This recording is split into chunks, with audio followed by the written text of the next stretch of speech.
Hello friends, नमस्कार। मेरा नाम है संदीप और आप देख रहे हैं mister biologist. Let me know कि अगर आप इस चैनल पर पहली बार आए हो तो सबसे पहले इस चैनल को सब्सक्राइब कर दीजिए और साथ ही में वो जो बेल आइकॉन शो हो रहा है उसको भी प्रेस कर देना, ताकि जैसे ही कोई नई वीडियो आती है you will get a notification. तो वीडियो के थंबनेल से तो आप समझ ही गए होंगे कि मैं किस टॉपिक के ऊपर बात करने वाला हूँ। वैसे वीडियो के थंबनेल में ही मैंने राजू श्रीवास्तव सर की भी पिक लगाई हुई है। तो आप लोग सोच रहे होंगे कि यार वीडियो का थंबनेल में उनकी पिक क्यों है, टॉपिक तो कुछ और है। और जैसा कि अभी स्क्रीन पे देख पा रहे हैं आपकी यहाँ स्क्रीन पर भी जो मेंशन टॉपिक है what is virtual autopsy topic है, तो इसमें राजू श्रीवास्तव सर से क्या मतलब उसका कनेक्शन क्या है। तो जैसा कि अभी आप सब जानते हैं कि राजू श्रीवास्तव सर अब हमारे बीच में नहीं है, उनकी डेथ हो चुकी है और वो बहुत जल्दी ही हम सबको छोड़ करके चले गए हैं। सिर्फ मात्र 59 साल की एज में उन्होंने हम सबको यहाँ पर अकेला छोड़ दिया है। तो यार सबसे पहले तो मैं आपसे ये रिक्वेस्ट करना चाहता हूँ कि अगर आप इस वीडियो को देख रहे हो तो प्लीज सभी उनके आत्मा की शांति के लिए दुआ करिए और ये कमेंट बॉक्स में लिखिए कि आपको राजू श्रीवास्तव सर का कौन सा ऐसा कैरेक्टर है जो आप हमेशा याद रखेंगे उनको उसी कैरेक्टर के वजह से। तो चलो यार अब इस वीडियो के मेन टॉपिक के ऊपर आते हैं। जैसा कि आप थंबनेल में देख चुके हो और यहाँ पर मेंशन भी है कि व्हाट इज वर्चुअल ऑटोप्सी। तो वर्चुअल ऑटोप्सी क्योंकि उनकी डेथ के बाद उनका जो पोस्टमार्टम हुआ है वो वर्चुअल ऑटोप्सी के थ्रू हुआ है। तो वर्चुअल ऑटोप्सी नेचुरल या ट्रेडिशनल जो ऑटोप्सीज रही हैं, कन्वेंशनल ऑटोप्सी प्रोसीजर्स जो अभी तक फॉलो किए जाते थे पोस्टमार्टम में, हालांकि ज्यादातर केसेस में कन्वेंशनल पोस्टमार्टम की जो ऑटोप्सीज है वो फॉलो की जाती है, लेकिन इनके केस में वर्चुअल ऑटोप्सी का यूज हुआ है। राजू श्रीवास्तव सर के केस में वर्चुअल ऑटोप्सी का यूज हुआ है और इसको क्यों परफॉर्म किया जाता है, इसकी प्रोसीजर क्या है, इसकी एडवांटेजेस क्या है, इसके डिसएडवांटेजेस क्या है, ये सब हम इस वीडियो में डिस्कस करने वाले हैं। तो यार वीडियो को पूरा एंड तक देखना और समझने की कोशिश करना कि आखिर वर्चुअल ऑटोप्सी क्या होती है, इसके प्रोसीजर क्या होते हैं, उसके एडवांटेजेस और डिसएडवांटेजेस क्या होते हैं, क्लिनिकल एनालिसिस में इसका क्या एडवांटेजेस और डिसएडवांटेजेस क्या है। तो चलो यार इसी के साथ अब इस वीडियो को शुरू करते हैं बिना देर किए हुए। तो वीडियो पे अगर आप नए आए हो यार तो प्लीज इस वीडियो को लाइक और शेयर करना बिल्कुल भी मत भूलना, और चैनल को अगर अभी तक आपने सब्सक्राइब नहीं किया है तो प्लीज सब्सक्राइब कर दो। तो चलो यार इसी के साथ अब इस वीडियो को शुरू करते हैं। सबसे पहले तो हम लोग ये जान लेते हैं कि ऑटोप्सी क्या होती है। एन ऑटोप्सी और अ पोस्टमार्टम एग्जामिनेशन और ऑटोप्सिया कैडावरम। एक ऑटोप्सी जो कि एक पोस्टमार्टम एग्जामिनेशन होता है जिसको ऑटोप्सिया कैडावरम या ऑब्डक्शन कहा जाता है, which is a highly specialized surgical procedure that consists of a thorough examination। एक हाईली स्पेशलाइज सर्जिकल प्रोसीजर होता है जो थॉरो एग्जामिनेशन को कंसिस्ट करता है, जिसमें जो कॉप्स होता है या डेड बॉडी होती है उसको डिटरमाइन करने के लिए कि उसका जो मैनर ऑफ डेथ है, यानी कि किस कंडीशन में उसकी डेथ हुई है, या कॉज क्या है, यानी कि उसकी डेथ का कॉज रीजन क्या है, कैसे उस जो डेड बॉडी है, जो पर्सन है जिसकी डेथ हुई है, जिसके बारे में एग्जामिनेशन किया जा रहा है डॉक्टर के थ्रू, वो उसका मैनर ऑफ डेथ क्या है, यानी कि किस समय डेथ हुई थी, किस वजह से डेथ हुई थी, किस कंडीशन में डेथ हुई थी। उस एग्जामिनेशन को परफॉर्म करने के लिए ऑटोप्सी वर्ड का यूज किया जाता है। And to evaluate any disease और injury that may be present. और ऑटोप्सी इसलिए भी परफॉर्म की जाती है ताकि वो डेड बॉडी के अंदर चेक कर सके कि डेथ के टाइम उनकी बॉडी में कोई डिजीज तो नहीं थी या कोई इंजरी के वजह से डेथ तो नहीं हुई थी डेथ के time. Autopsy is a word combining virtual and autopsy, employs imaging method that are also used in the clinical medicine such as computer tomography, magnetic resonance MRI, magnetic resonance imaging or MRI for the purpose of autopsy and to find the cause of the death। Autopsy दो word से मिलकर के बना होता है, virtual and autopsy. Virtual autopsy का basic meaning ये होती है कि ये जो कन्वेंशनल ऑटोप्सीज मेथड होते हैं उससे अलग होता है। इसमें आपको कंप्यूटर टोमोग्राफी यानी कि सीटी इमेजिंग का यूज किया जाता है या सीटी स्कैन का यूज किया जाता है या फिर एमआरआई का यूज किया जाता है। And to find the cause of the death, यानी कि डेथ का कॉज जानने के लिए, डेथ का रीजन जानने के लिए और ऑटोप्सी को परफॉर्म करने के लिए एमआरआई का यूज किया जाता है, कंप्यूटर टोमोग्राफी का यूज किया जाता है। यहाँ पे कन्वेंशनल मेथड्स लाइक डिसेक्शन वगैरह का यूज नहीं किया जाता है। Why is it performed? अब हम लोग ये बात कर लेते हैं कि ऑटोप्सी परफॉर्म क्यों की जाती है। Autopsy can be employed as an alternative to standard autopsies for the broad and systemic examination of the whole body as it is less time consuming.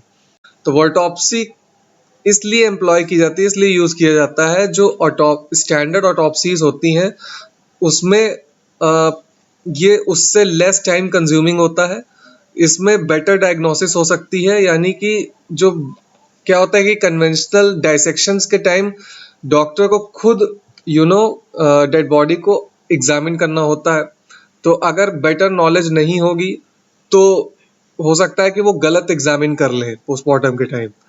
तो इसलिए जो वर्टॉप्सी होती है, जो वर्चुअल ऑटोप्सी होती है, उसमें मोस्ट एप्रोप्रिएट रीजंस होते हैं डेथ के, प्रिसाइज इसमें एनालिसिस हो जाती है। इस वजह से वर्टॉप्सी को परफॉर्म किया जाता है as an alternative method of the conventional autopsies which were perform at the time of the postmortem and renders respect to religious sentiment also. उसके रिलीजियस सेंटिमेंट्स को भी मेंटेन रखने के लिए, ताकि रिलीजियसली कोई कुछ रिलीजन्स में भी जैसे कटिंग एंड ऑल ये सब डेड बॉडी की कटिंग वगैरह अलाउड नहीं होती है, तो उसको बचाए रखने के लिए वर्टॉप्सी का यूज किया जाता है, क्योंकि इसमें आपको डाइसेक्शन वगैरह तो करना नहीं होता है, सिंपली आपको सिर्फ सीटी स्कैन का यूज करके, एमआरआई टेक्निक का यूज करके इसमें डायरेक्ट इमेजिंग के थ्रू ही एनालिसिस की जाती है डेड बॉडी की। सो रिलीजियस सेंटिमेंट्स को भी यहाँ पर बचाने का काम हो जाता है। अब हम लोग जरा प्रोसीजर की बात कर लेते हैं कि जो क्या क्या प्रोसीजर्स होते हैं इसमें और इसके क्या एडवांटेजेस होते हैं वर्चुअल ऑटोप्सी के कन्वेंशनल ऑटोप्सीज के कंपैरिजन में। तो वर्टॉप्सी में 3D इमेजिंग का यूज किया जाता है इन पोस्टमार्टम विक्टिम्स, यानी कि जो डेड बॉडी है उसकी 3D इमेजिंग की जाती है। 360 डिग्री एक्सरेज पास कराई जाती है बॉडी के थ्रू, जिससे वो 3D इमेजेस फॉर्म होती हैं स्क्रीन के ऊपर, और फिर उसको आगे चल करके एनालिसिस की जाती है। डॉक्टर और सीटी स्कैन टेक्नीशियन उसको एनालिसिस करते हैं by the principle of triangulation. Along with this, the autopsy has many advantages which is not present in the conventional autopsies. Conventional autopsies के कंपैरिजन में autopsy के क्या क्या एडवांटेजेस हैं, चलिए अब उसके ऊपर बात कर लेते हैं। लाइक जैसे कि यहाँ पर fracture lines can be noticed, यानी कि अगर बॉडी में कहीं फ्रैक्चर, डेथ के टाइम पे कहीं अगर फ्रैक्चर हुआ है या किसी चोट के कारण अगर फ्रैक्चर हो जाता है, तो उसको भी एग्जामिन करना बहुत ही आसान हो जाता है ऑटोप्सी में। Primary and secondary traumas can be effectively visualised. Different type of organ में अगर कहीं पे ट्रॉमा है तो उसको भी प्राइमरी या सेकेंडरी लेवल के अगर ट्रॉमास उसमें प्रेजेंट है तो उसको भी इफेक्टिवली विजुअलाइज किया जा सकता है ऑटोप्सी के थ्रू। And the death of the foreign body can be effectively localised which is the greatest disadvantage of the conventional autopsy. और सबसे बड़ी जो एडवांटेज है कन्वेंशनल ऑटोप्सी के ऊपर ऑटोप्सी की, वो ये है कि यहाँ पर जो फॉरेन बॉडी है, यानी कि जो डेथ बॉडी में अगर कोई फॉरेन पार्टिकल उसकी बॉडी में एंटर हुआ है जिसकी वजह से उसकी डेथ हुई है, तो उसका भी यहाँ पे इफेक्टिवली लोकलाइजेशन किया जा सकता है, जो कि कन्वेंशनल ऑटोप्सीज में नहीं किया जा सकता। Examination through the autopsy can be done without any fuss as there is no cadaver contamination.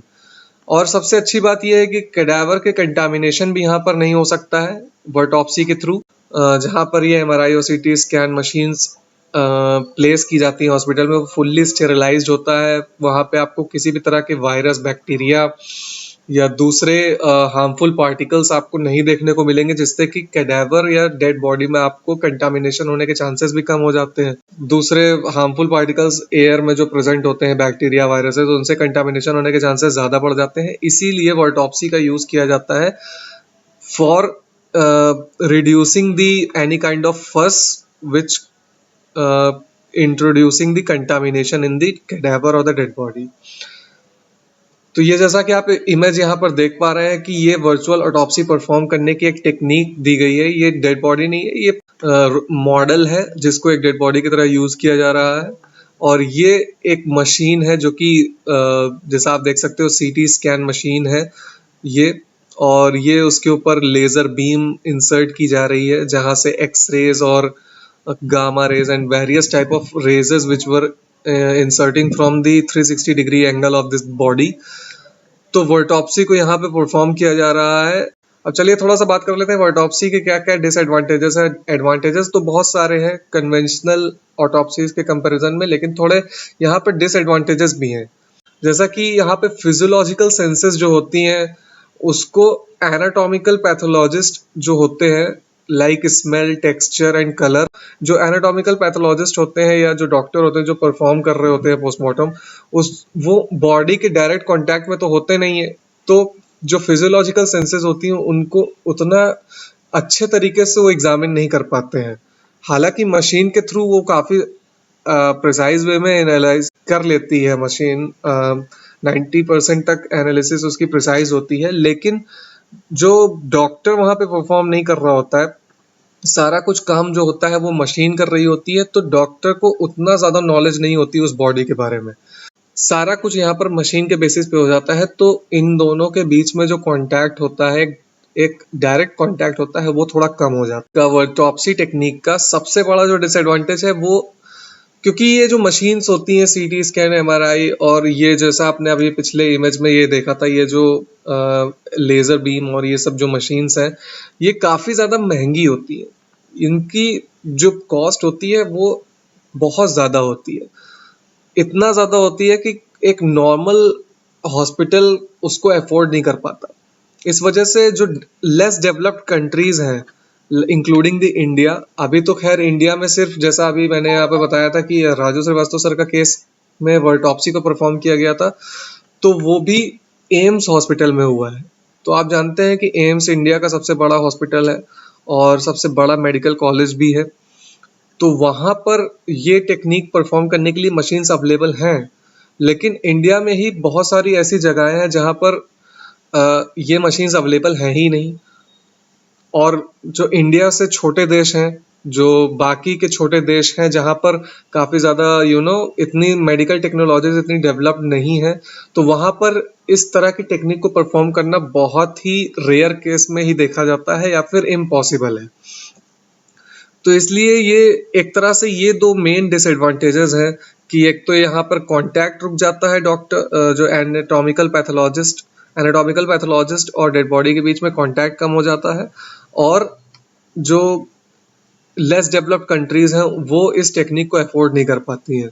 लेकिन ये दोनों डिसएडवांटेजेस बहुत कम है। अगर आप एडवांटेजेस के कंपैरिजन में देखें तो डिसएडवांटेजेस यहाँ पर कम है, जो कि कन्वेंशनल ऑटोप्सीज में ज़्यादा डिसएडवांटेजेस होते हैं कि वहाँ पर रिजल्ट उतना अच्छा नहीं आ पाता। जो रिपोर्ट आती है वो 100% श्योर होगा ये कैसे कह सकते हैं, क्योंकि वो तो एक डॉक्टर परफॉर्म कर रहा होता है, एनाटॉमिकल पैथोलॉजिस्ट परफॉर्म कर रहा होता है। तो कई बार क्या होता है कि कुछ केसेस में कॉन्ट्राडिक्शंस भी हो जाते हैं। तो यार बस आपके साथ यही एक छोटी सी इन्फॉर्मेशन शेयर करनी थी वर्टॉप्सी के बारे में। जो लोग वर्टॉप्सी के बारे में ज़्यादा नहीं जानते उनको ये वीडियो ज़रूर देखनी चाहिए।